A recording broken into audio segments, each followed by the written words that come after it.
I wanted to go last because I'm not speaking on India. I'd be instead speaking on all developing countries in general. And some of that has implications for India, and I'm going to end with that. So here, I'll try to answer two questions. What's the investment requirement for climate change mitigation and adaptation measures in developing countries?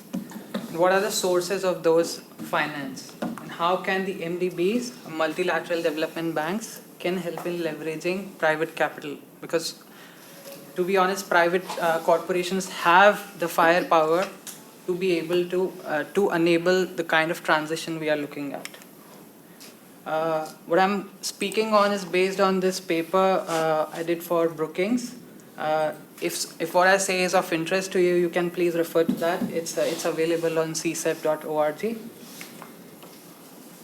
So this chart here shows, it's based on the current trends.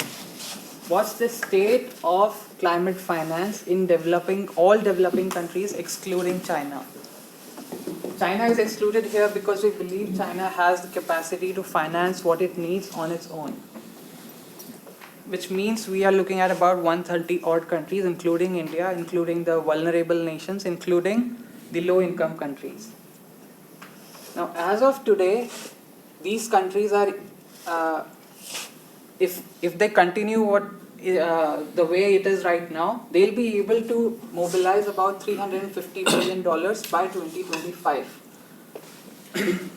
If you look at the international sources of finance, bilateral, which countries give on one-on-one basis, the money that comes from the likes of the World Bank, the Asian Development Bank, that's MDB money, and international private flows, will reach to about 112 billion by 2025.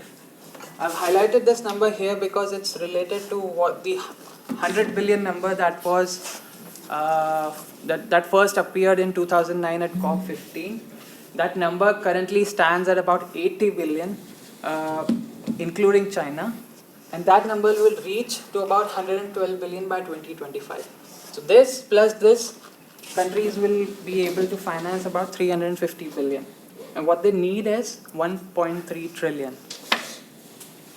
Almost 4 times that amount is needed to do what these countries want, what they have committed to mitigate and adapt climate change in their respective countries. How do we get that kind of money? Is this. This is the split, that how will we able to raise that additional $1 trillion. Now if you see a large chunk, a very large chunk, and this is the whole point of my presentation here, is that will come domestically. About 45% of the $1 trillion these countries will have to raise domestically. The rest will come from international sources. Again, here private finance has the biggest role to play. But to leverage that, we need to work on this, the MDBs. That $1 trillion is about 4% of the GDPs of the developing countries. How do we get that? The international private finance is with the help of the MDBs.